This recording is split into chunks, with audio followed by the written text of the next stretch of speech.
Okay, so hey guys, and today I'm back with another movie review, and this time it is Rio, which was a Blue Sky animated film released in 2011. So let's begin the review. Okay, so first let's talk about the characters of this movie.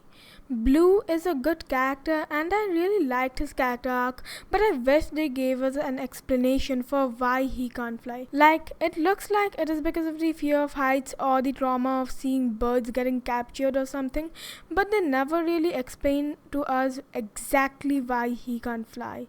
Like, if he has wings, he should be able to fly, right? And it's pretty implausible that Linda did everything with Blue because at the end, Blue is a pet and people don't do everything with their pets alongside them. And I really didn't like Tulio because he was just weird and all for most of the movie. Now, Jewel was great and I liked her introduction, and her leg being chained to Blue's leg created some of the most entertaining parts of this movie. So, her having to walk like Blue instead of flying just because he can't fly was really fun to watch. Anyways, Nico and Pedro were the most annoying characters of this movie, and I don't know why they decided to make these two birds so annoying. This movie would be just fine if they weren't in it. The side character I really liked in this movie was Raphael, because he wasn't as annoying as Nico and Pedro, and also because he helped Blue and Jewel way more than them. Okay, so now let's talk about the character of this movie I hated the most, Louise.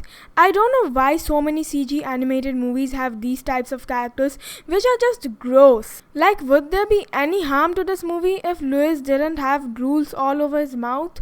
The only reason I don't like him is because of his drools, because that makes it so hard to watch him whenever he appears on the screen, because those drools are gross. He could be so much more likable to me only if they removed his stupid drools. Okay, so now let's talk about the villain of this movie, who is Nigel. Now, it is very implausible that a bird would work with people who capture and then sell birds, but if you just ignore that, Nigel is an awesome villain. He's the type of villain who always does the job himself instead of sending minions to do everything. And you can say that he did use the monkeys to do his job, but he did that so that he could find Blue and Jewel. Once the monkeys found them and got easily defeated by them like typical minions, Nigel again started doing his job all by himself. That's what I like about this villain the most. He's cruel, probably scary to those birds, and intelligent. And also he caused a lot of trouble for our protagonist. However, it seems like he's immortal or something since he survived an electric shock which would instantly kill any normal bird, and also that propeller that was on the airplane near the end of the movie, which would not only kill any bird but anyone or anything if they went straight into it. How did he survive those sharp blades? I would really like to see how he survived that. Anyways, his villain song was actually pretty nice as a song, but as a villain song, nope. Because he didn't come off as scary or aggressive in his song, even though he clearly tried to be scary and all. Okay, so now let's talk about the human villains of this movie, and they are just okay, I guess. The leader of the bird catching gang is the complete opposite of Nigel and completely depends on his minions for everything, and that's why he is really not that great as a villain. I mean, even if he wants his minions to do everything, can't he keep minions that are actually smart? I really don't understand why most minions of the main villain are often dumb in movies.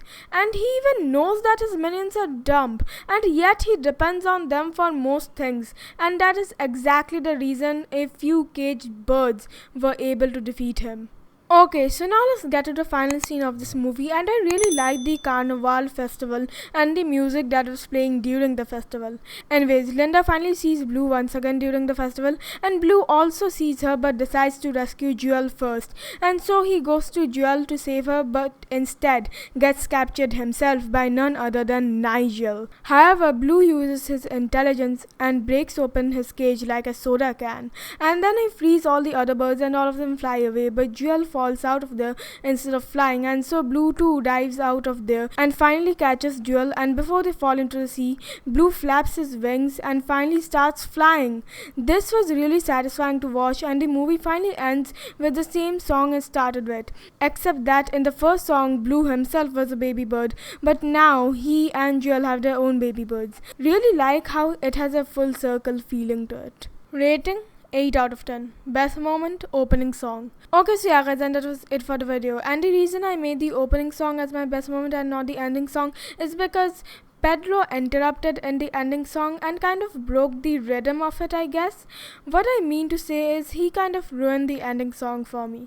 Anyways guys, don't forget to like, comment, share, and of course subscribe, and see ya guys, bye.